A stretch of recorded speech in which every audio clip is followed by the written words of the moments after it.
Cons including England isn't they straight. didn't, Unusable, and they did include it. Cons including that they killed the Vignelli map in favor of just a that is true. The Vignelli map. We're gonna actually talk about the Vignelli map. What is this Vignelli map? It's just the prettiest graphic design for a transit map that I've seen in my life. Vignelli was a genius, and he's dead, and New York never used his map.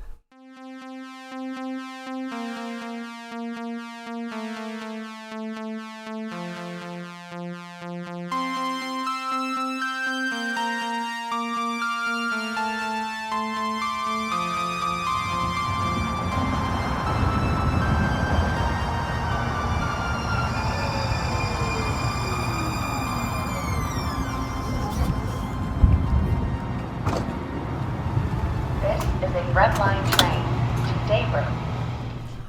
Welcome to the Internet. Live from the Marriott Library at the University of Utah, this is the Red Line Podcast. I'm your host, Connor Dunstan, and these are my co-hosts, Kyle Holland and Alex Fielder. We also have a guest today. Say hi, guest. Hi, guest. For real, hi, I'm Will. I'm a transit enthusiast, bike commuter, and I love maps and all things maps and making maps. Wow, what a coincidence. We're talking about maps today. Wow, really? Is that what you're doing here? That's shocking. You're not just I here to hang cannot out? believe it. No, I wandered in here because I took a wrong turn trying to get to the cafe. So, yes, but all of your transit mapping desires shall be fulfilled after the news trademark.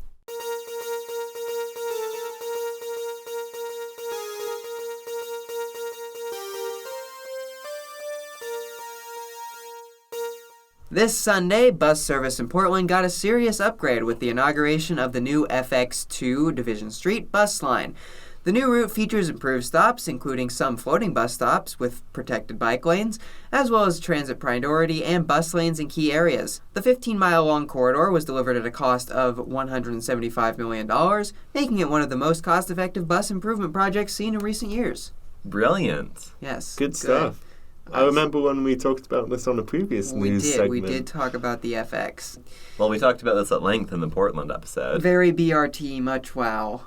Yeah. Yeah, but actual BRT. Actual BRT, yeah. It is technically a federally funded BRT project, but Portland's gone out of their way to make it more of a bus improvement project. What do you mean? It isn't just, rebuilding the road and slapping down some bus lane paint to pretend like it's a bus rapid transit project, that you actually just used federal money to rebuild a road that you wanted to rebuild anyway? And slap down some bus paint. Yeah. Really and improve the expensive stops. bus paint. Really expensive bus paint, yeah. Yeah. Like, this is the same cost as UVX, Or OGX. and it's 5 miles longer. It's only slightly more expensive than OGX, and it's 10 miles longer, so good on you, Portland. Were they just more cost effective, or? Yeah, and, they didn't spend all the money rebuilding the entire road and the utilities under it, Yeah.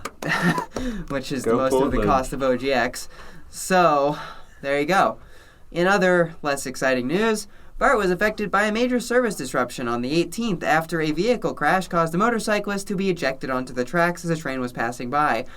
Unfortunately, the person in question did not survive. Although such incidents are unfortunately common in American rail transit, BART's response was not. The agency showed an unusual amount of empathy for everyone involved, and BART's leadership and communications team should be applauded for their handling of a truly horrific accident. What in the actual It's a very, terrible thing to happen, but also extremely wily coyote. How did that? Like, a car hit a motorcyclist and made them swerve, and then they hit a curb and were ejected over the barrier between the road and the BART tracks, because the BART tracks come out of, an underground section under Oakland and into an elevated section. And so there's a barrier because, it has to be on the ground for a little while there. So they hit the curb, flipped the motorcycle. Just guy as the gets train was coming. Jumped over the track. And this is a Sunday, mind you, so it's 30-minute 3-line BART service. Not good service. And gets ejected on the tracks just as the train is coming. This is the most, freak crash ever. This is literally a freak That's accident. very unlucky. Yeah. That might be the worst line. So- Everything went wrong. Yeah, condolences to the individual, condolences to their family, and condolences to the BART operator who had to deal with that. I have friends Condolences all around. who have been in control of trains that have hit people, and it is not an exciting experience. So, condolences to everyone involved. Also, to our surprise, the Daytona 500 has recently been moved from beautiful Dayton, Ohio, to the much inferior city of Daytona Beach, Florida. Our bad. I was shocked. when Yeah, I me found too. out. Like, Yeah. well, how could they move this on such short notice and not tell us, the I Red know. Line podcast? This should have been a major news story. Why didn't we hear about it? Yeah. Yes. Yeah. Why you would move from, like, beautiful Dayton, Ohio to Florida is beyond me, but, you know, Yeah. that's Yeah. life. Yeah. This has been the news.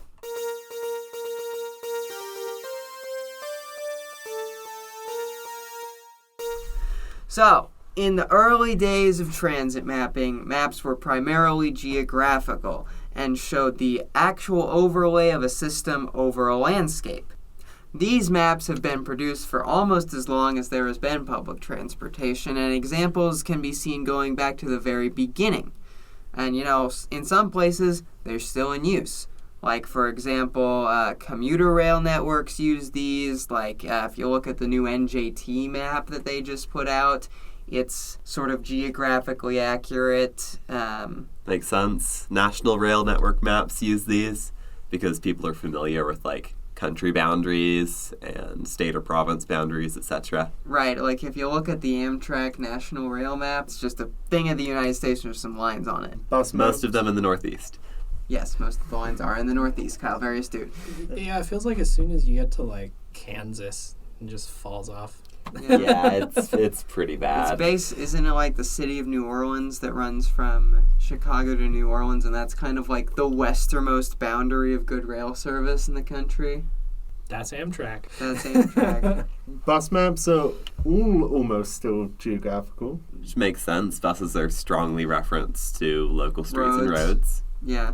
One thing that's really interesting about geographical transit maps anymore is that since we have the internet trademark now, all these like new transit apps and like Google Maps and Apple Maps, they all map these things geographically. So in a lot of ways, we're seeing like kind of a return, but spelled with a V before the N.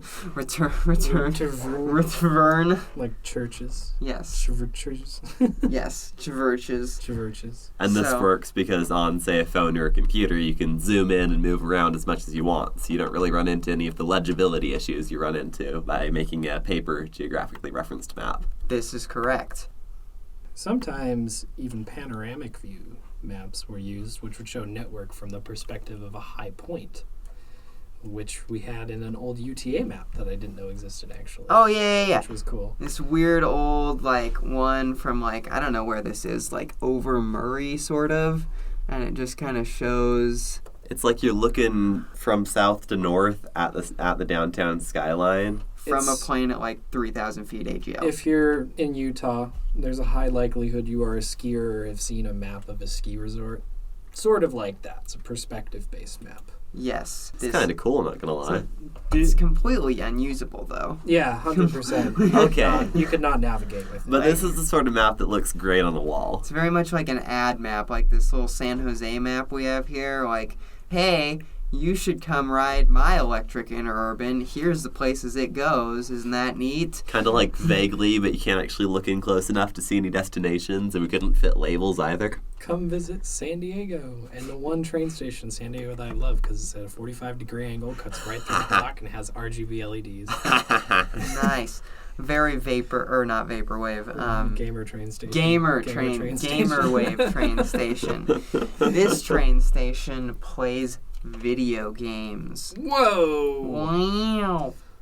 Unfortunately, although geographic maps look cool and certainly have their uses, they aren't great for legibility and for depicting the connectivity between lines in a system. And where this really becomes an issue is in larger systems, both in station counts and mileage counts. They both become an issue because you have to, deal with the ever-expanding size of the network when they're a large geographic system, and then you have to deal with all these weird little stations that have to be really, really close together if you have a whole bunch of stations. And you just can't fit in all the lines and labels in a to-scale map. This is correct. Enter the diagrammatic map, also known as a abstract map. Ooh. Thank you for the appreciative oohs and ah. Ooh. That was multiple oohs and one ah. Oohs and ah. Yeah, so what diagrammatic maps do is they discard, or mostly discard, like, very rarely do you just, like, completely throw geography out the window. It keeps kind of like the same overall shape of the system, some of the major contours. So it's just a simplification then? Yeah. It's like, Yeah, so, like, if you look on the tube map, the modern tube map, that is, you still have, like, not that one. There's so many tube maps on here. There's too many tube maps. Yeah, you see there's still the Thames in there, just for reference. So, anyhow, so the first diagrammatic transit maps appeared on district line trains in London in 1908, but they weren't really, like, widely adopted until a later date, which, you know, we're going to get into because we're going to talk about the tube for a while for the first time. Ooh, the diagrammatic map you have on here of the district map shows the whole thing in just one straight line with, like, some branches popping out above and below. And that reminds me a lot of the UTA maps I have in the trains that have been made into a really wide aspect Yes. ratio to fit above the windows. Strip maps, yeah. Yeah. I don't like it. I don't If I'm like being I don't honest, like the that's- two. No, yeah, that's a I don't bad like that line. style either. It loses too much geography. Yeah. I mean, we don't live in a straight line world. It's like our UTA strip maps. They, like, vaguely follow the right direction. I would say, though, that the maps are sort of context-based, and so it is good to have strip maps, like, on the trains. This is true. Because is you're true. not going to... no matter how hard you try, you can't squish the whole tube map to, like, fit legibly. And so it's more a reference of, like, okay... Where's the next station? Yeah, exactly. Or, like, how many stations do I switch? And what does it interchange with? Because if you Yeah. look down there at the bottom, you have all the different lines that it interchanges with. This is true. They're and not... that's very important in a city with, like, More than exponentially 4 large rail lines. number of trains. Yeah. Not as good as the full map for, like, navigating and orienting yourself, but... But it's a handy reference, like, when you need it. I Yeah. think. They should have those old map pull downs that teachers use. Yeah, that would Just be hilarious. just in the train, like a huge Yeah. Just in the middle of system the map, aisle, everything. Full UTA system map, every bus service, everything. Yeah, just pull it down and be Oh, like, yeah, man. okay. I told Okay. myself someday I would draft a full UTA bus map, but then I looked at the UTA bus map and was Yeah, like, this is pretty "Oh, good." I don't know Yeah. if this is gonna... I agree. Yeah. So, now diagrammatic maps are now the standard for rapid transit maps and a lot of other map applications too, like, you know, S-Bahn, X-Bahn, Y-Bahn, Z-Bahn, whatever Bahn you got. Z-Bahn. Z-Bahn. Omega Bahn. Z-Bahn if you're British. Yeah, but now they're the standard. But it wasn't always that way. You see, kids. So, the evolution of the tube map, or the TFL map if you're a weirdo, provides a good example for how transit maps evolved into their modern form. And this is because much of the underground functions as a rapid transit system in the inner city and a higher speed, more commuter-oriented service in suburban areas. There are, therefore, enormous differences in station spacing that make the tube a very difficult system to map. The first tube map was published in 1908 as the formerly disparate underground railways in London began to consolidate into a single entity, now known as Transport for London. Yeah, but at the time it was Underground Electric Railways of London, which I think is a cooler name, to be honest. I agree. It's primarily not underground anymore, so, Yeah. you know, there is that.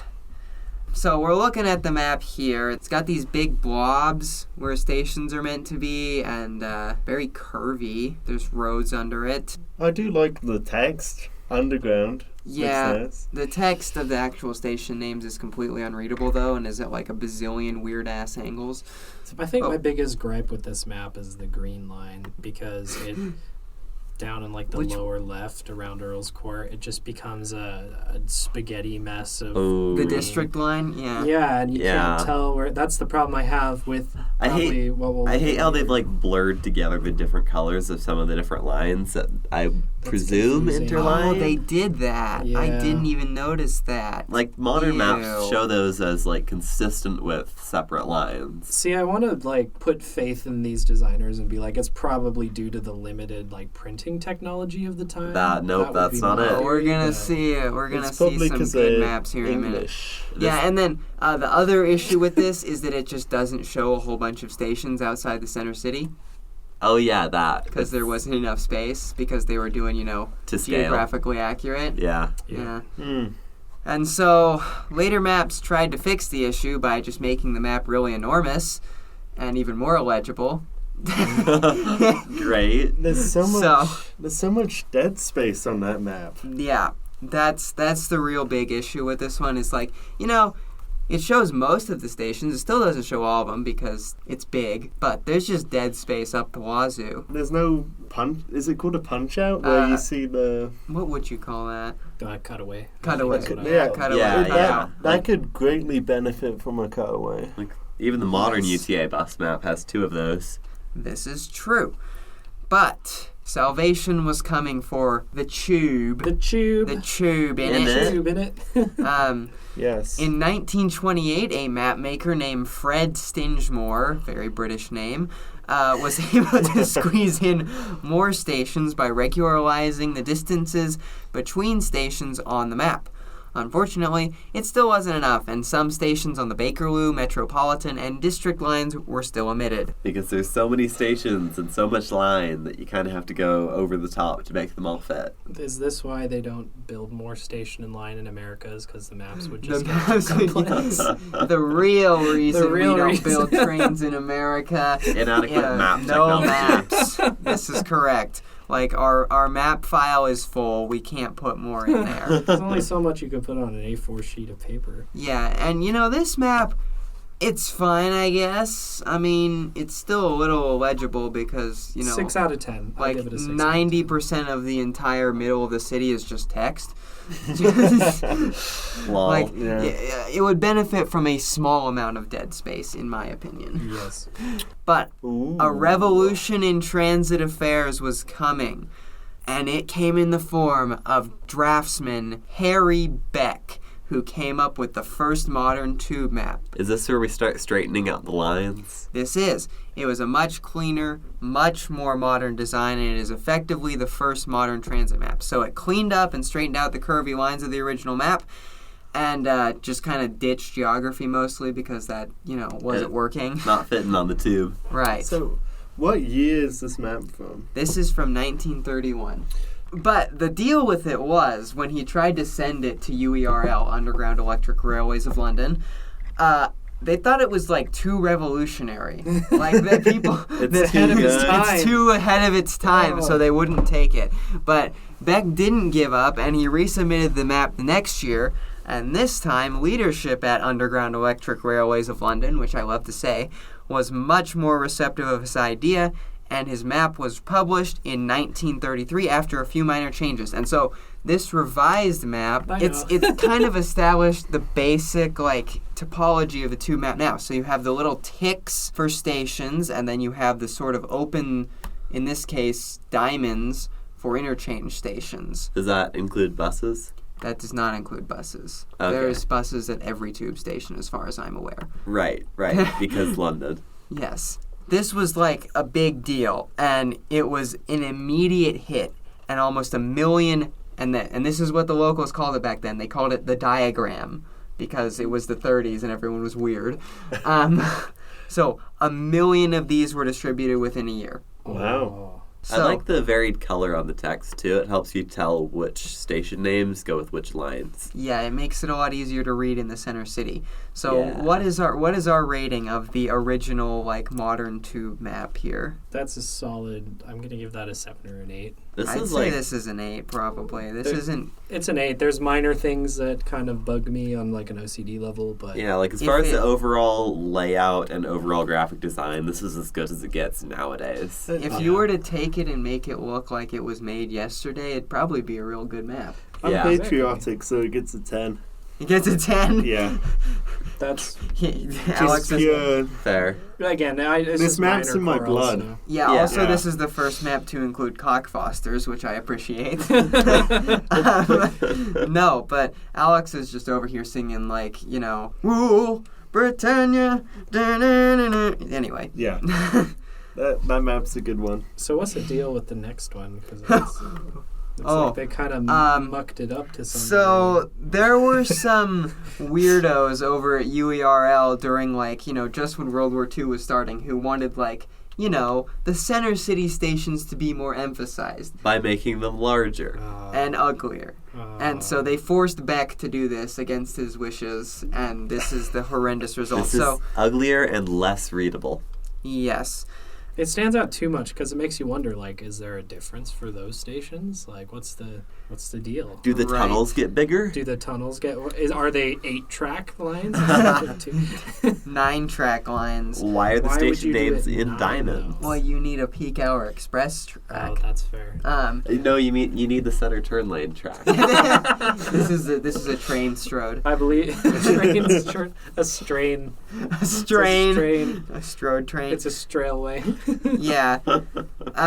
There were some unfortunate design decisions in the mid-century, but overall the design stuck around. And this is straight lines with curved corners into diagonals to show changes in directions, station names in legible font and differentiation between interchange and normal stations, and then abstract depiction of major geographical features. In this case, the River Thames. That's all you really need. Yeah, that's the only thing that matters. There's no mountains in The foreign roads countries. are a nightmare. Yeah, as they should be. Roads being a nightmare is good and based. I will stake my claim on that. Yeah. Yeah. That's fair. A good hill to die on. So, he did some further maps in further into the century, and they're all basically the same as the first one, but we do get these kind of like modern interchange looking symbols that they have, which are basically the same as now, Interesting. and also a lot more lines because they, do rail expansion there occasionally. I will say that my hot take in transit mapping is I actually like hexilinear maps. Which are, okay, all right. Hexagon. We're going to give a quick lesson here. There are different denotions of transit maps.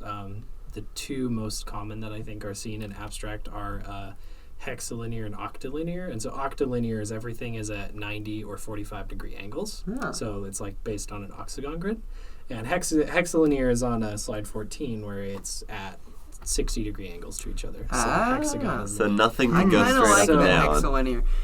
Those are like two kind of primary map design schools, and I actually rather like hexilinear. It's not used a lot, but like the Vignelli map is an octilinear map.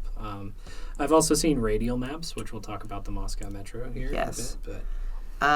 I would say my big issue with this map that we're looking at here, it keeps the ticks, but I think the interchange stations are weird. That's my big gripe with this one. They are weird. They're not like the worst I've ever seen, but they definitely are non-traditional, and I would knock a point for that. But I do like the hexilinear nature of it. It's I very good. find the not 90 degree angles very soothing. Yeah, it is nice. It's Yeah. like it's a nice blend of organic and geometric.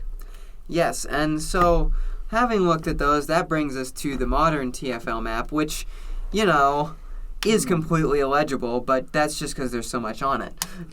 It's not complete. Like, I wouldn't say this is more illegible than like some of the Printed older at ones. an adequate I don't even size. think that this is the but- full thing. Printed at an adequate size, that being the entire wall, I think this would be very legible. We're missing South London. They need to fix their zones, like the zone depictions. Yeah. Oh, goodness. It's not immediately clear what the circles are for. That's the zones, right? Yeah, Yeah, because like those are the they do zones. fair zones similar to like the RTD does. Like Yeah. we're lucky Like- in Utah. UTA is just you buy a ticket and you're good to go. UTA barely even does fairs. I know, like yay, University of Utah students, because I abuse the heck out of my free UTA fare. I But don't think you abuse it so much as use it. yeah, I'm And the sure that I university- pay a lot for And it. this is a secret that I've learned from working at UTA is that the university actually does get charged when you use your card. Oh, I didn't know that. So if you're a University of Utah student, tap on and tap off to give your local transit authority money. Oh, good. Good. I always make sure I Like do. a but money now I'm printing gonna machine. Extra make sure that I do. Yeah.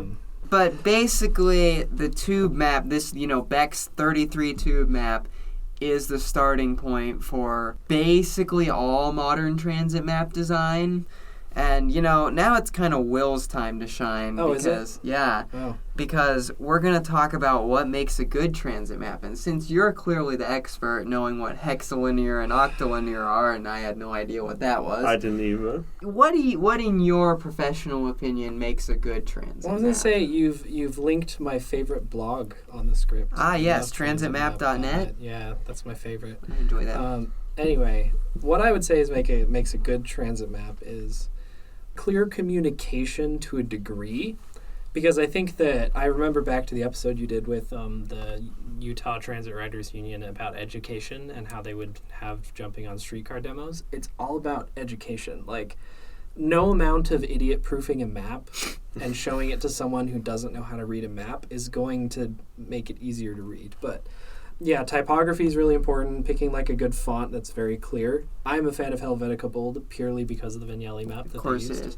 Fair. Helvetica Vignelli. Bold. So this gets back to those minor issues you were mentioning Yeah, about that the I was mentioning. earliest of Yeah. this style of map. I would say clearly denoting interchanges. Like some of the earlier tube maps suffered from just blobs. And I feel like if you don't see very well, that would be very crappy to try and navigate that map. Be cool if the tube map could differentiate between regular interchanges and interchanges where you have to walk half a mile through a tunnel. Yeah, which I think the current New York subway map does well. Well, I don't know if Moscow Metro does. What the Moscow Metro does well, when we get to it, is denoting passenger flow, and I'll explain that when we get there. Okay. The interchanges are designed in a specific way to like clearly communicate the path from one platform to another. Like it's a Sure. mini walking map with it. On the map. Yeah, it's a well designed. I look forward to seeing this. What else? Compactedness. I think that, yeah, it's absolutely important on a transit map to abstract it to a degree. So you can make good use of your paper Yeah, space and not because- have like a crowded section and a sparse section. Exactly. Right, like that one like old tube map, the geographic one we looked at, that was like, really stringy, and there was just a bunch of dead space. That's not good because You can barely tell like which label goes with which line in the and center they ran city. into issues where they're trying to stick to it so much that they just put the rest of the station in boxes, or like, yeah, go this way and extrapolate. Like, yeah. like you're putting a little too much faith in like the ability of the average person to interpret this. So the functionality of the map wins over Functionality- geographic accuracy. I would say functionality of the map and functionality specifically for navigating transit. Like, I'm sure if you really wanted to, like, that was my gripe with the London map with a bunch of dead space, is because you could probably use that as a map to navigate the highway system just as easily as you could use it to navigate the transit system. And we did not set out to design a map with like a highway navigation map. A transit map is a transit map. It's for transit. Yes. It's not for car users. And do you feel like geographic maps went out the window because you're underground in a tube station and there's no real... Well, but most of the tube's above ground. Well, in the instance of, we'll take the New York subway, because the reason they actually scrapped Vignelli's map was because people were apparently getting disoriented because it wasn't geographically accurate, and so they were worried about ride times, because unfortunately that was a dark time for the New York subway where there was a lot of crime and a lot of graffiti and very like... So apparently the guy who drafted the modern one, like as he rode through the tunnels, he like just drafted the curvature as he was riding it to like how it felt. Interesting. But at the same time, like I feel like we should bring back the Vignelli style map, because again, it's a transit map. It's for transit. It's for navigating transit. It's supposed to communicate lines, what stations are on what lines, the interchanges and stuff like that. Maybe points of interest like the River Thames on the tube map, or in Salt Lake. Well, we have the free fare zone, which is basically downtown, but transit map's not supposed to just be like I just came to Salt Lake and I'm going to use solely this map to know where all the restaurants are, where the freeways are. Like pick and choose your battles when you're designing maps, and don't over design it for too many things. It's like a Strode. If a Strode was a map, trying to be a car, transit map, if it's trying to be a car map And a a transit cycling map. and a transit map and a bus map, it's going to fail at being all four of those things. Good analogy. Yeah. Very urbanism. Good analogy. So we got some pictures of some maps here. We're gonna talk about them. Yay! Let's go. We have the current New York City subway map and the part of the Vignelli map. Opinions. So are we just going to give opinions on this? Yeah, sure. I Okay. mean, we can talk about the history of one of them if you want to. I'm sure you're aware of. I don't have a ton of history. I just know that the Vignelli map was made before they consolidated the lines into trunk and branch lines as they have it designated now. Yes. Rip the orange trains being the B, the D, the S, and the M trains. Not how it is anymore. That is actually no joke. Those were the lines for a while. Dislike that immensely. There's a couple of signs they still haven't changed out yet that you can find that. Anyway, things I like about the Vignelli map. It's colorful and aesthetically pleasing, and I'm sure many people would disagree that that's a good thing for a map, but I do like it. A thing that I've read on transitmaps.net a lot is actually the angle of the text being consistent. And this is something I didn't think about until it was pointed out to me of like, have everything 90 degrees or have everything 45 degrees. Don't split it like half and half. It can be disorienting. That is cool. Like even on the 45-degree lines, the text is still straight. Yeah, exactly. And on the current tube map does this really well, and the old Vignelli map does this well. Whereas you can see there's like 3 or 4 different angles of text on the new subway current map. subway map. So probably not the biggest deal breaker, but I think the approach is always making sure it's accessible to as many people as possible. And, you know, I can look at it. The first time I walked in the New York subway, I looked at a sign and I looked at the platform and I'm like, okay, I know exactly how this works. Whereas, like, my parents still bring me along to interpret how to ride the subway. Understandable. It's know. very... Of the world's metro systems, I will say the New York City subway is probably the most complex, just because of service patterns. Yes. The Paris RER actually is a little more complex than that. I will grant you that. I will say that was the coolest thing, I think. Do we have a Paris Metro map on here? There's Okay. one. It's I'll not save like a it. full map. I'll save it till we get there. But Okay, next we have the old UTA map and the new UTA map, which, yikes, bro. there's like 3 or 4 different angles of text, and I hate it. And the old station map. spacing on this one, my goodness. It's bad. It's Like on Frontrunner, it's like perfectly uniform, but on everything else, it's geographically referenced. here's my thing: pick to be geographically accurate or be diagrammatic. Don't try and do both, as in the case of. If you're going to make your lines straight, make your lines straight. If you're going to make them curvy, but please don't do both. All right. And they've got like 4 different options for circles. There are small circles downtown because it's geographically referenced. There's larger circles elsewhere. And they also differentiate between 24-hour and week-long parking availability at different stations. Of course. In the main circle on the primary map. Also, have you noticed that the S line has weird stations and that its line sort of continues beyond the... As it should. and then also on Frontrunner, that's a thing. Have you noticed? Like, but not What? on any of the other lines. I had a rating for this, and it keeps going down. Look at it. and then these giant text boxes. What is that?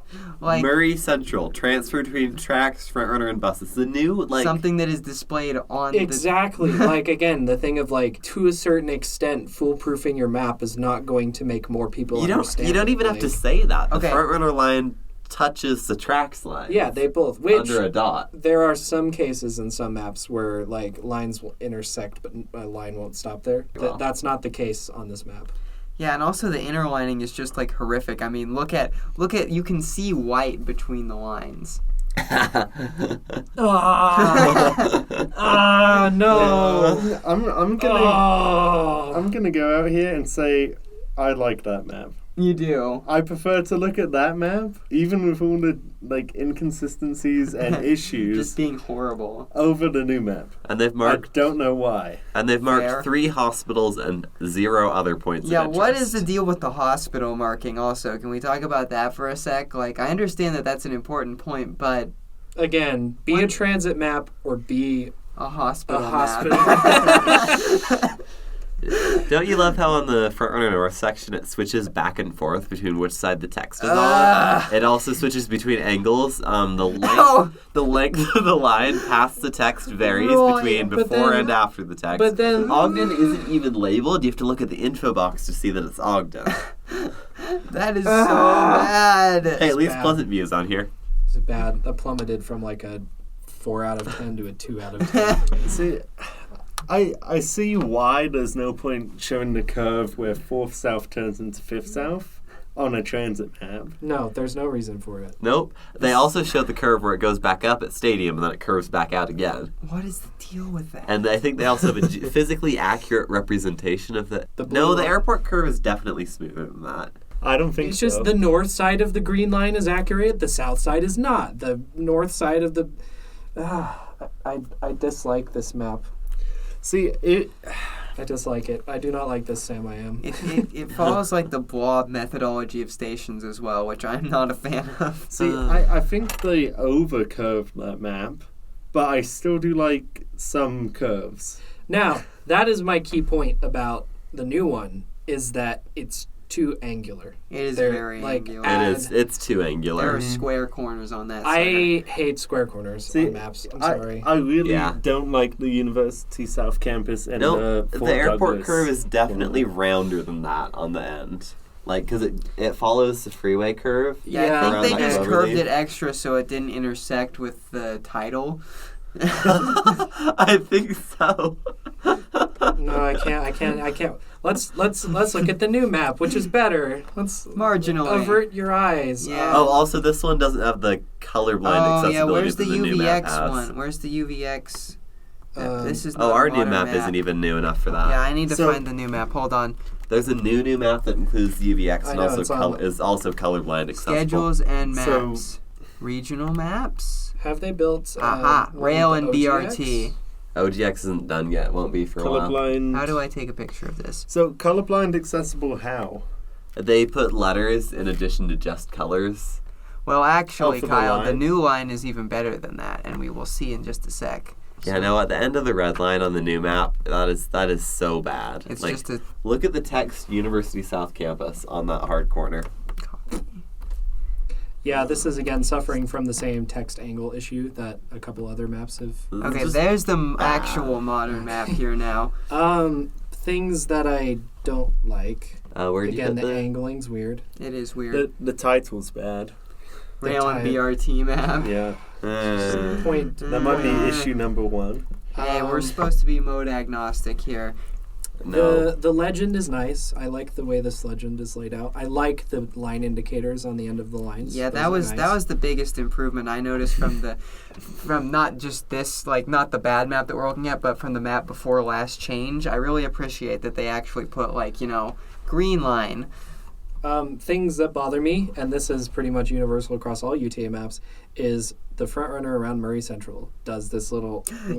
I get what it's trying to communicate, but I hate it. It Well, bothers this me. also happens in real life. I know it does, but again, It does look weird. it's just one of those things where it's like, I get why, and I get to differentiate the blue line from the front runner, but also, why? Why would you do that?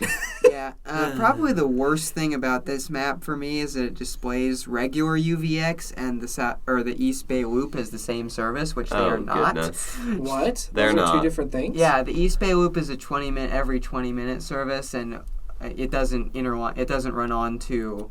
It's just Oh. a single UVX bus that continually runs the loop. For whatever ass reason, it's part of the main UVX schedule. If you look on the website, they display it in a really convoluted way. Well, shame on that. despite That's- it being a different service. Grr. It's Yeah. like so close to being really good. What I would say to fix this map is standardize it.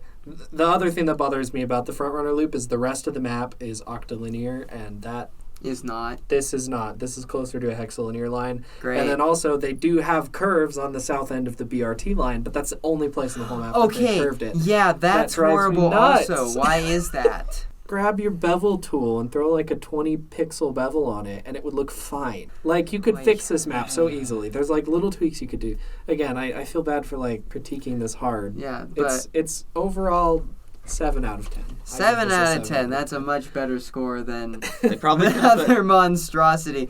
Also, I love that there's a compass rose. Like, the new compass rose is better than the old one. The other weird thing that I don't like necessarily is just the floating city names out. Oh. Like the soft gray. Oh my like goodness. West and This then I don't mind geographically referenced but not really map. and then they have U of U, like My favorite and city. Sugar House, another great city along the Wasatch Front. Also, they it's spelled it just wrong. Strange. They spelled Sugar House wrong? Yeah, it's just one word. Yeah. Oh no. Well, the old map had ballpark as ball space park. Oh, dear Lord. Dear. Okay. Yeah, I don't moving think that on. is- Next Issues of it. map Next is map. the future TTC map. The Which is TTC of 2030. what is TTC? The Remind me. Toronto Transit Toronto, Commission. Okay. That is a lot And of it rail. has RER on there, which is the future of GO Transit. It has the new Ontario line. It has all the new LRT lines that they're building. This isn't a very good map because it's cut off, so we'll skip to the next one, which is Paris. Paris! Hey. What I will say.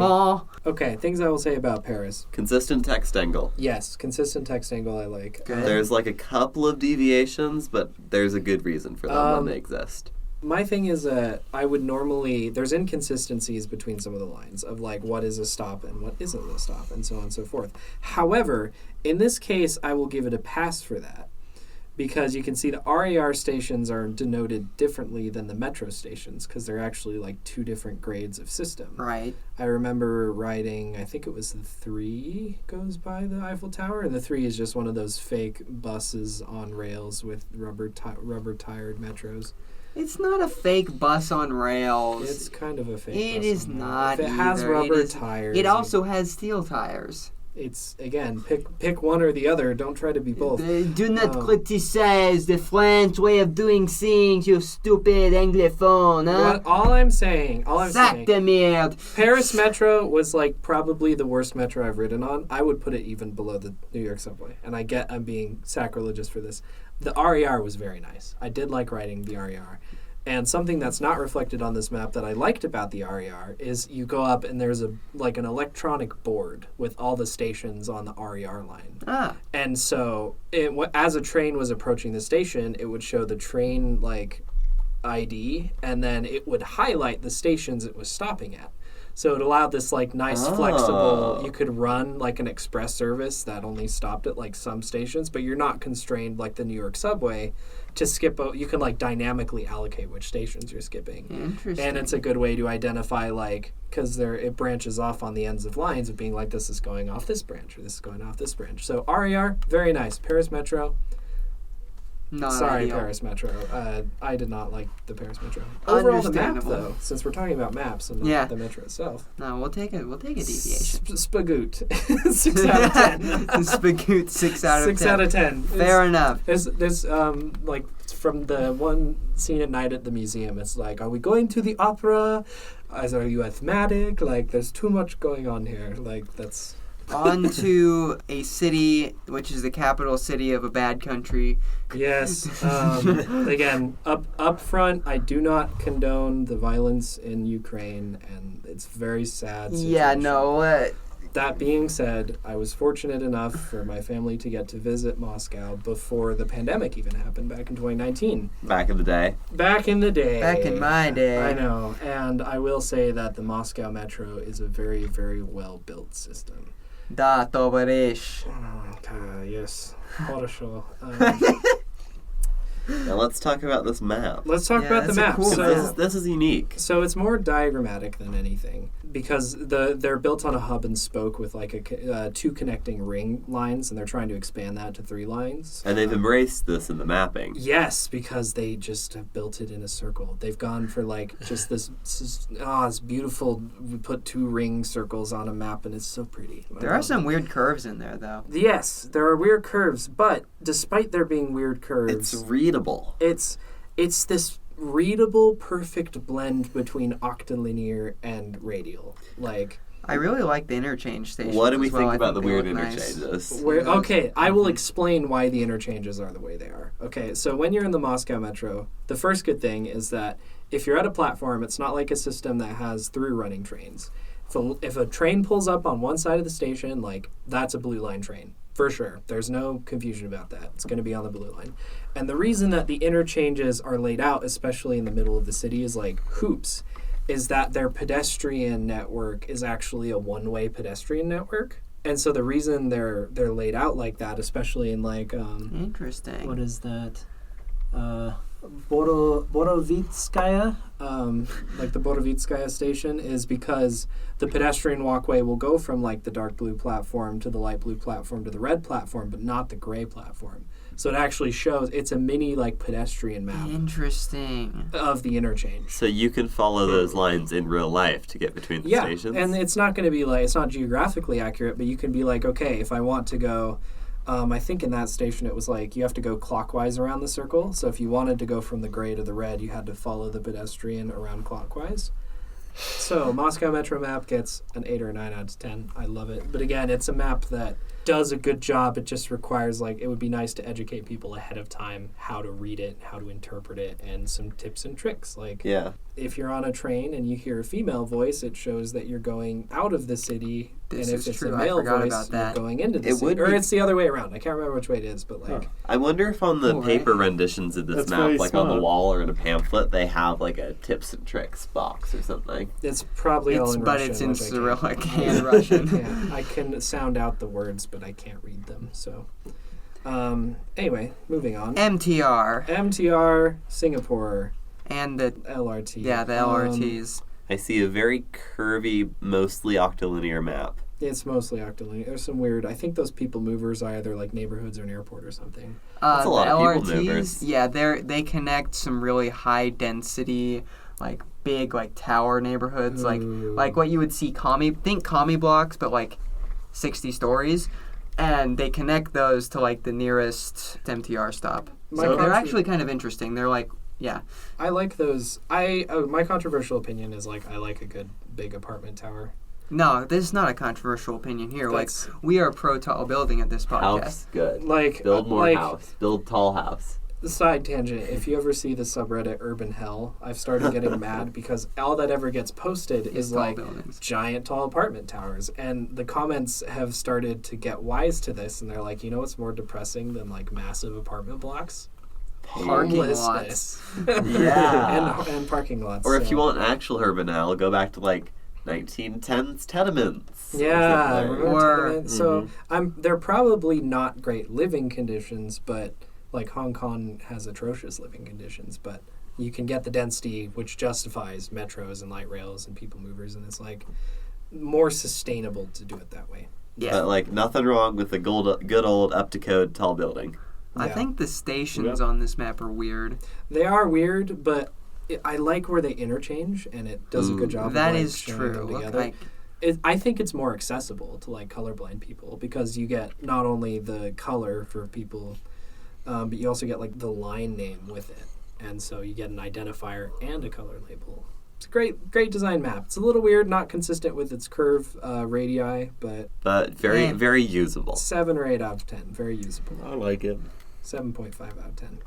Next map. oh, dear God. This is Um, what happens when you are just paid like too much money and you're Wendover Productions and what you do.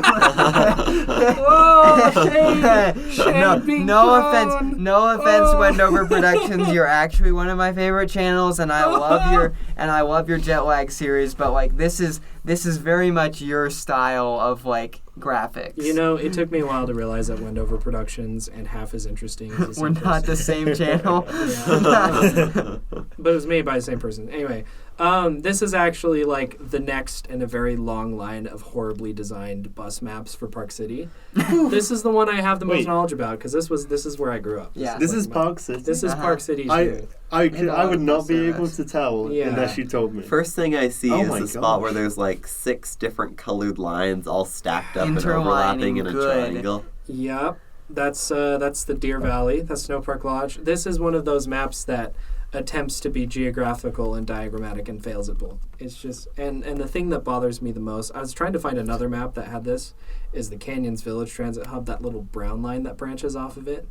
There's no way to tell in which order those stops are visited. It's just This is not a functional map. it's It's a barely functional map, and the other map I was looking for that I couldn't find showed all the microtransit service zones. Wait, no, isn't the weird dotted line the microtransit service zone? That might be it, yeah. But the problem is that the weird dotted line on this map gives you no geographic reference. Like, my parents' house would not show up on this map if it were geographically accurate, but it isn't a microservice zone.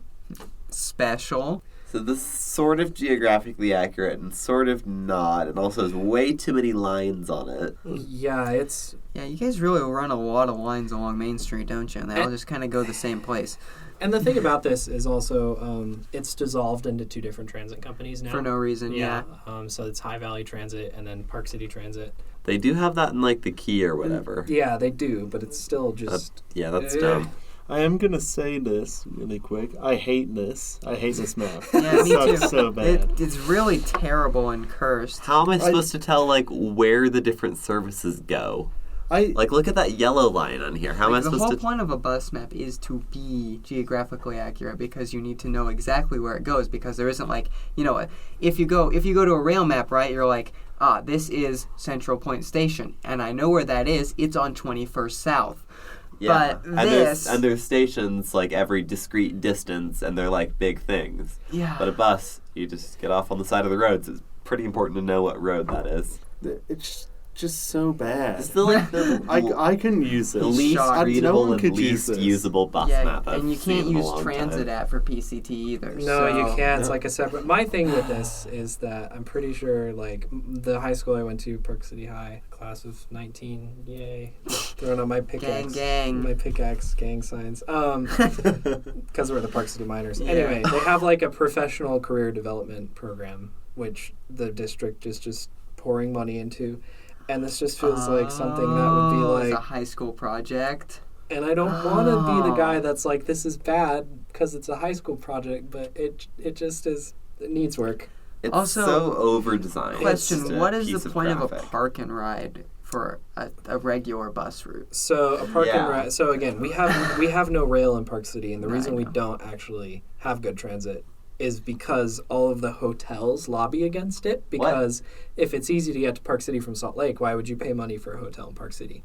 So all Is of that why the the PCSLC That's- Connect is so bad? Probably. yeah, it's because like I would love to see some rail or something, but that's the rumor I hear is that it's all the lodging companies lobbying That against makes it. no sense to me. Yeah, you would still... No... Nothing in Park City does. Nothing in Park City makes Park any City sense. is kind of a cursed place, to be It's- honest with you. Having lived there for 18, I lived there for 18 years and saw how it evolved, and as I saw a sticker of "fuck fail." Yeah. All right, well, let's see your, like, improved map. This is, I just wanted to sharpen my Illustrator skills when I was a senior in high school, so I made this. And this is actually before they split up, and, like, there was a lot more services. I can see this is, from the start, a clearly diagrammatic map. It's purely diagrammatic map. It's not even pretending to be like a half-assed geographic map. No, it is purely diagrammatic.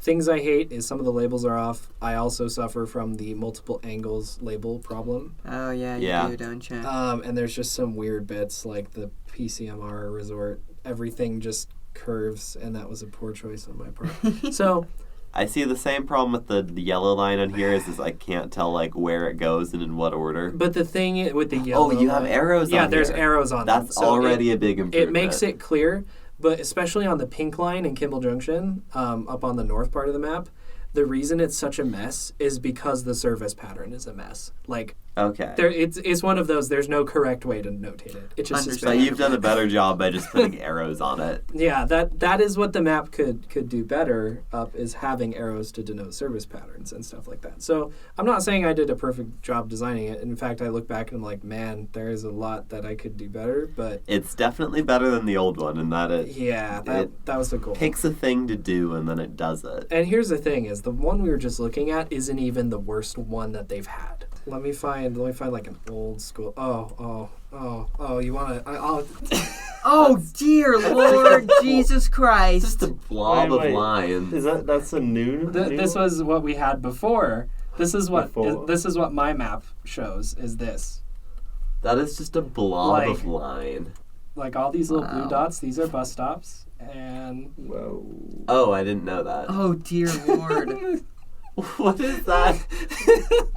This is so unreadable. Just, I Man, will give that's them that they bad. have arrows, but following the arrows doesn't do you that much. and they're doubles. Most of them are double-sided arrows. What? Anyway. Oh, they are double-sided Yeah, arrows. so Okay, that doesn't do That's crap. what we had before. Oh, this is the map I was looking for. This is the It gets the one worse? This is the High Valley Transit map. Oh, yeah, and that this makes was my it look gripe like here. a train. It was like, What does looking at this map accomplish for you as a transit user? Also, what is the point of that red route, and why is it not go anywhere? so that's the Canyons Resort and all of its little extremity. it's just a hotels. little resort shuttle. It's a little resort shuttle. All Okay, right. fair enough. Anyway, so as you can see, Park City Transit has had a troubled map history. Yes, and then before we go, I do have the most cursed transit map I have ever seen I'm to ready. show you. Oh yeah, that one. It is the last slide, and it is the TransMilenio, Bogota's special BRT. Oh, I'm ready. Hold on, I'm sending these to you. I don't think you're ready yet. All I right. don't It know is if anyone's impossible to be ready this. for this map. Okay, hot take. I don't hate this as much as I think I everyone don't makes hate it either, but It it's shows just every so possible service much. pattern on each line. It's. Are you asthmatic? Are we going to the opera? No, it's too much. Okay, so for starters, it picks one thing it's trying to do, which is to show literally all information in a diagrammatic format. Isn't it great how some of the lines change colors? Yeah, that's cursed. Actually, all of them change colors. Yeah, most What? of them. Most of them change colors. I just can't stand how it looks like some of these are just redundant lines that have different service patterns. I don't even think there's an all local on any of these. No, it doesn't. Oh no, there is one. Nope, that's not an all local. LMAO. Okay, as a piece of artwork, I love it. As a functional transit map, I hate it. Yeah, well, and this, this sort of weird service pattern thing may be the reason why it has a 12% user satisfaction rate. But, and that's not a no. joke. That is an official no. statistic Okay, from TransMilenio. They have The 12% user spaghetti. status. The spaghetti in the middle of this map, like on a normal transit map, or say like an actual rail map for like an actual rapid transit system, Hey, cough, be nice. you would show like a different color for different lines that go from one place to some other place, instead of having them change color in the middle and just grouping everything that goes in one direction in one color. Here's the thing, is like, if you're colorblind, you're screwed. If you're not colorblind, you're screwed. There's no good way to interpret this. Like, the trunk, I get they're trying to do a trunk line situation, like in the New York subway map, but that implies trunks and branches. This is just... You would need to get a pencil out and like trace out the route you want to take. I'm and watching. then if you get lost, Like try again. follow the topmost green line Like, that starts, and it goes. Okay. It becomes purple. It Purple. goes through the blue. It becomes purple. Then it becomes brown. Oh, then it it takes goes a over sharp turn. to a. That is it cursed goes graphic design. over to a different brown. It doesn't and even then it stop on the merges into brown. the orange, and I think it terminates at And then- Portal de USME. Yeah, I think this is artful but useless. Yes. I think that there's many maps that fit that. It's but- so hard to. It has all the information theoretically, but it's so hard to see where anything actually goes. This is true. So, Will, Also, this service pattern is cursed Yeah. now.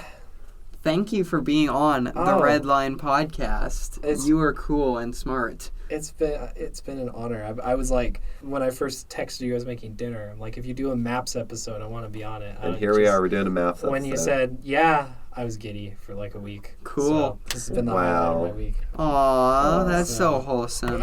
Unlike this map we just looked This at. map was not the unlike highlight of my TransMilenio, week. which is not wholesome. This is correct. I'm sorry, TransMilenio. Yeah. You tried. There was an attempt. Here, if you look at it from like this viewing distance where you can't actually read anything, it looks a lot better. Yeah, you gotta like put on a pair of VR glasses. Put it farther away from your face or you'll overload your brain. Yeah, like blur Better. my eyes like kind of looks like a blur lizard. your yeah, just blur Looks your like a eyes. Look, lizard. it's got colors. Oh, so pretty. Anyway. Yeah, so thank you for being here, Will.